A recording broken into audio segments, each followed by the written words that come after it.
আস্তে ভেঙে যাবে ভেঙে যাবে।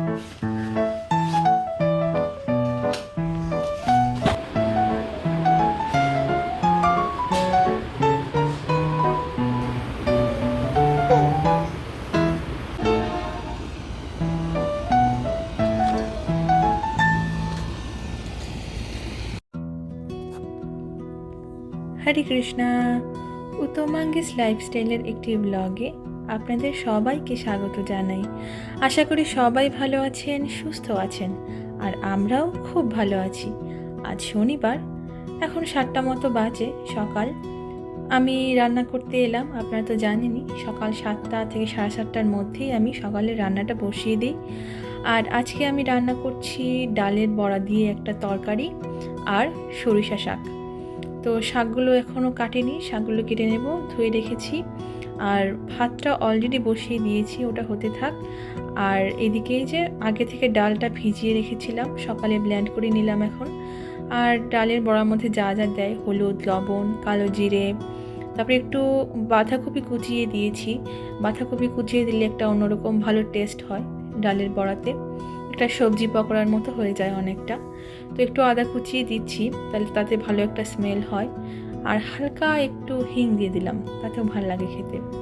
তো এই যে আমার আজকের এই সিম্পল রান্না। আমি সকালে দেখা যায় দুটোর বেশি কোনো আইটেম রান্না করতে পারি না।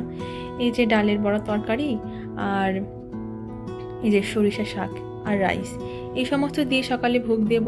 পরে যদি সময় থাকে অন্য অনেক কিছু করব, আরও যদি মনে হয় অন্য কোনো আইটেম করতে হবে তাহলে করব, আবার রাতে রান্না করি, এরকমই আমি করি। আবার আজকে অনেক লন্ড্রি আছে, কাপড় চোপড় একটু লন্ড্রিতে দিতে হবে ওয়াশারে। আমাদের অ্যাপার্টমেন্টে ওয়াশার ড্রায়ার দেয়াই ছিল যখন আমরা রেন্ট নিয়েছিলাম। তো আজকে আপনাদের সাথে যে টপিকটা আমি শেয়ার করতে চাইছিলাম, যে যে টপিক নিয়ে আমি কথা বলতে চাইছিলাম, যে আমেরিকার ফ্লোরিডাতে নর্মালি সাধারণত বাসা ভাড়া কত পড়ে। তো আমেরিকার ফ্লোরিডাতে যেগুলো ভালো বাসা, যেগুলো মনে করেন হাসপাতাল বা শপিং মল এই সমস্ত থেকে কাছে পড়ে, ডাউন টাউনে পড়ে, আরও যা সরকারি অফিস এই সমস্ত থেকে কাছে যেগুলো পড়ে, যে অ্যাপার্টমেন্ট এরিয়াগুলো, সেই অ্যাপার্টমেন্টগুলোর ভাড়া একটু বেশি হয়। কিন্তু আমরা থাকি হচ্ছে ডাউন টাউন থেকে হালকা একটু দূরে, মনে করেন 15-20 মিনিট। বাট 15-20 মিনিট আমেরিকাতে খুব একটা বেশি দূরত্ব নয়, কারণ এখানে সবার নিজস্ব গাড়ি থাকে, আমাদেরও আছে। তার জন্য খুব একটা সমস্যা হয় না। যেহেতু আমার হাজব্যান্ড চাকরি সূত্রেই আমরা ফ্লোরিডাতে আছি, সে একটি ইউনিভার্সিটির প্রফেসর। তো যেহেতু ইউনিভার্সিটিতে কাজ করে, তাই ইউনিভার্সিটির কাছেই আমরা থাকবো বলে আমরা থাকাটাই বেশি সুবিধা মনে করলাম, ভালো হবে সব দিক দিয়ে। তো ইউনিভার্সিটি থেকে একটু কাছে থাকবো বলেই। আর আমেরিকাতে ম্যাক্সিমাম ইউনিভার্সিটি কিন্তু একটু কান্ট্রি সাইডে হয়, যেখানে আশেপাশে মনে করেন খুব বেশি কিছু থাকবে না, শহরের কোলাহল বেশি থাকবে না। আমেরিকাতে ম্যাক্সিমাম ইউনিভার্সিটি এরকম হয়, বেশিরভাগ জায়গা জুড়ে। আর আশেপাশে একদম খালি থাকবে, ম্যাক্সিমাম জায়গায় ইউনিভার্সিটি থাকে। তো যার কারণে হচ্ছে আশেপাশে যে অ্যাপার্টমেন্টগুলো, সেগুলোর ভাড়াও খুব একটা বেশি পড়ে না, আমরাও সেরকমই থাকি। তো আমাদের অ্যাপার্টমেন্টের ভাড়া ইউজুয়ালি, যেগুলো অনেক ভালো অ্যাপার্টমেন্ট, মনে করেন ভালো বলতে বেশি ফ্যাসিলিটিস আছে, তো সেগুলোর ভাড়া $2000 থেকে $2400 মধ্যে পড়ে। $2000 বলতে বাংলাদেশে 2-2.5 লক্ষ টাকার মতো। আর হ্যাঁ, এরকম 2-2.5 লক্ষ থেকে প্রায় 3 লক্ষর মধ্যে বাংলাদেশি টাকায়। আর এখানকার হিসাবে মনে করেন 2000 থেকে 2400। যেমন আমরা যে অ্যাপার্টমেন্টে থাকি, আমাদের drawing room, dining room, living room আছে, আর 2টা বেডরুম, 2টা বাথরুম, কিচেন। তো তার সাথে এসি, তারপরে হিটার, এই সমস্ত তো আছেই, কিচেন আছে, ওয়াশার ড্রায়ার, সমস্ত কিছুই দিয়ে দিয়েছিল। তো এরকম অন্যান্য যে অ্যাপার্টমেন্টগুলো সেম, ওগুলোর 2000 থেকে 2400-র মধ্যে পড়ে, যেগুলো অনেক ভালো বললাম ডাউন টাউনে সেগুলো। আর আমরা যে অ্যাপার্টমেন্টে থাকি, আমাদের একটা রেঞ্জ আমি বলে দিচ্ছি, মনে করেন 1500 থেকে 1700-1800-র মধ্যে। এবং এটি হচ্ছে পানির বিল, বিদ্যুৎ বিল সব ইনক্লুডেড সহ। তো দেখা যায় আমাদের মাসে যদি আমরা বেশি জল ইউজ করি, কখনো 1 থেকে 150 বা $200 এরকম এসেছে। যদিও আমাদের বেশি খুব একটা পানির প্রয়োজন পড়ে না, আমাদের একটা জলের সমস্যা ছিল, তাই জন্য আমাদের গত মাসেই প্রায় $200 মতো চলে এসেছিলো। পরে আমরা সেটা ফিক্স করেছিলাম। তারপর থেকে আমাদের এই মাসে এত ভালো বেশি একটা বিদ্যুৎ বিল আসেনি, পানির বিল আসেনি। দেখা যায় নর্মালি $50 থেকে $70 মধ্যেই আমাদের বিদ্যুৎ বিল আসে, জলের বিল আসে। তো বিদ্যুৎ বিলও এরকমই। তো এই যে এরকম আপনাদের রেঞ্জটা বলেই দিলাম। ফ্লোরিডাতে বাসা ভাড়া, আর এখানে বাসা ভাড়া কিভাবে নেবেন এই সম্বন্ধেও আমি আজকের ভিডিওতে আপনাদের সাথে আলোচনা করব, কিভাবে এখানের বাসাগুলো ভাড়া নেওয়া হয়। আর আপনাদের আজকে আমি আমাদের পুরো অ্যাপার্টমেন্টের যে এরিয়াটা আছে আশেপাশের সেই সমস্ত কিছু আপনাদের ঘুরে দেখাবো। এই যে কথা বলতে বলতে আমার রান্নাটাও হয়ে গেছে। রান্না করেছি, এই যে এবার ভোগ দিয়ে দেব রাইস, শাক আর ডালের বড়ার তরকারি। চলুন খাবারগুলো ভোগ দিয়ে দিই ভগবানকে।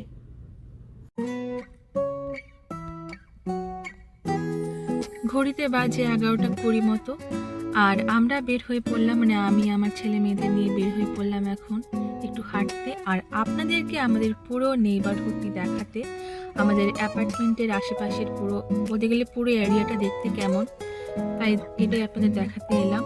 আর দেখতে পাচ্ছেন কি সুন্দর পরিষ্কার আকাশ, আকাশে কোনো মেঘ নেই, ঝলমলে রোদ। আর এখনো এত বেশি গরম পড়েনি, যেহেতু মাত্র 11টা 11:30 মতো বাজে,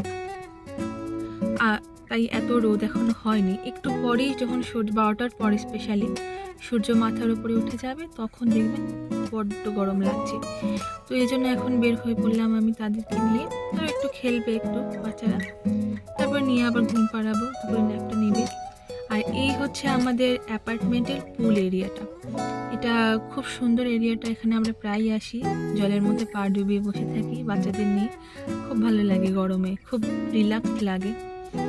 আর এটা হচ্ছে আমাদের অ্যাপার্টমেন্টের জিম সেন্টার বা শরীর চর্চা করার জায়গা, যেখানে লোকজন এখানে যারা এই কমিউনিটিতে থাকেন, যারা এই অ্যাপার্টমেন্টে থাকেন এখানকার, তারা এখানে এসে এক্সারসাইজ করেন, শরীরচর্চা করেন। আমরাও আসি, খুব একটা আসতে পারি না আমি বাচ্চাদের নিয়ে, কিন্তু হরি খুব আসতে চায়, কারণ দেখেছেন ওর আগ্রহ কোথায়, এই লাল বলগুলো। সে যখনই আসে, যখনই ওকে এখানে নিয়ে আসি, ওই বলগুলোই আগে ধরে। আর পদ্মিনী থেকেই নামি না ভিতরে আসলে, আমি জানি না কেন এখানে ওর একটা ভীতি কাজ করে, কিন্তু হরি খুব এনজয় করে, ও প্রায় এখানে আসতে চায়। তো দেখা যায় আমরা অনেক সময় বাইরে হাঁটাহাঁটি করে যখন ক্লান্ত হয়ে যাই, ভেতরে টুক করে ঢুকে যাই। ঢুকলে একটু অ্যাসিড বাতাসটা খাওয়া যায়, খুব মানে ঠান্ডা ঠান্ডা লাগে বাইরে গরম থেকে এসে, কারণ আমরা দোতলার উপরে থাকি।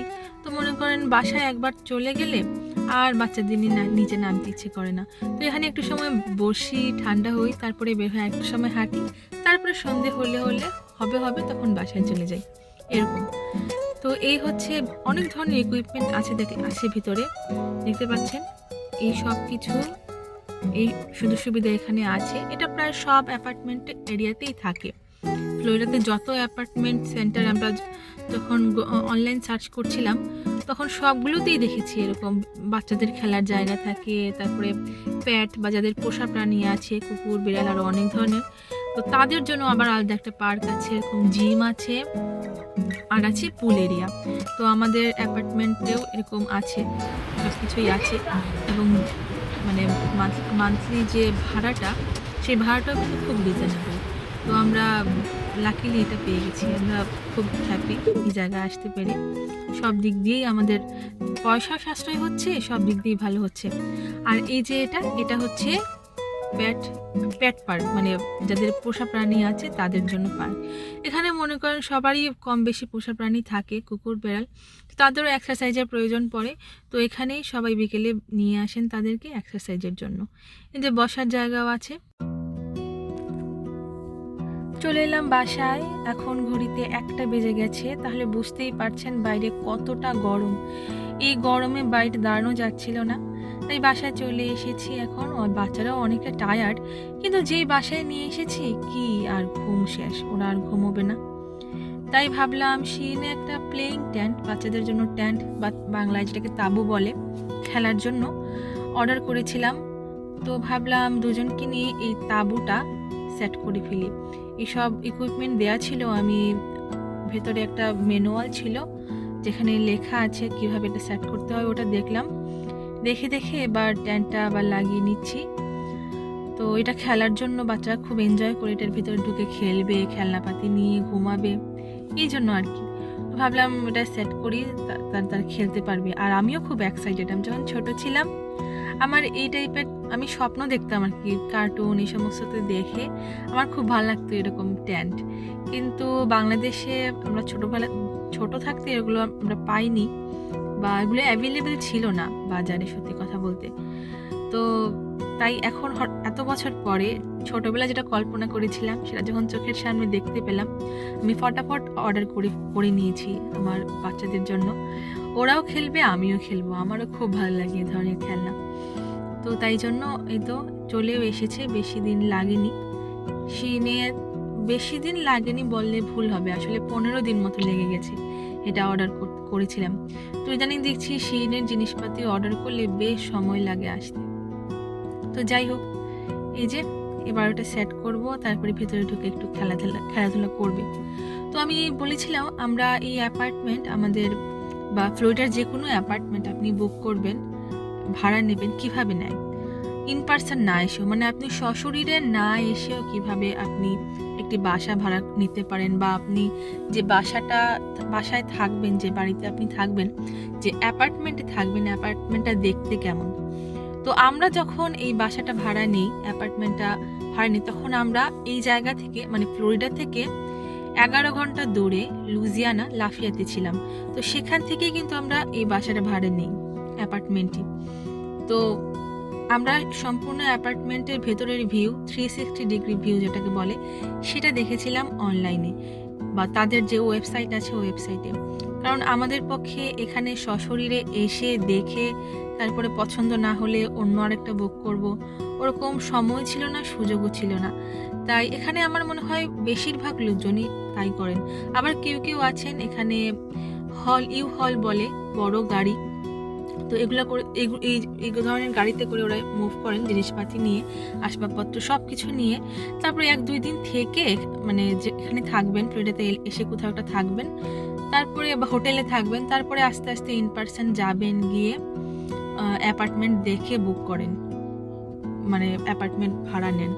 কিন্তু আমরা সেটা করতে পারিনি, যেহেতু আমাদের ছোট 2 বাচ্চা ছিল। হরি মাত্র 1.5 বছরের ছিল, আর পদ্মিনীর মাত্র 3 মাস ছিল। তো তাই জন্য আমাদের পক্ষে সেটা সম্ভব হয়নি। আমরা লাফিয়াত মানে লুইজিয়ানা থেকেই আমরা বাসাটা ভাড়া নিই। তো নর্মালি সবাই এরকমই করেন, অনলাইনে দেখেন, তারপরে বাসা ভাড়া।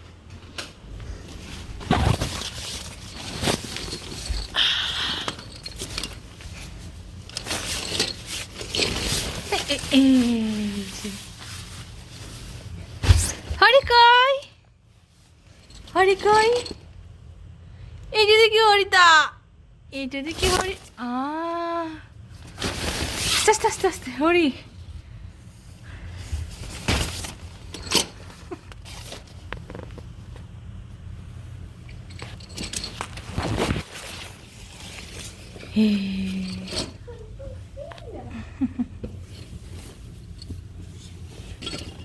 আমরা এখন টেন্টের ভিতরে আছি, আশ্রয় ক্যাম্পে আছি।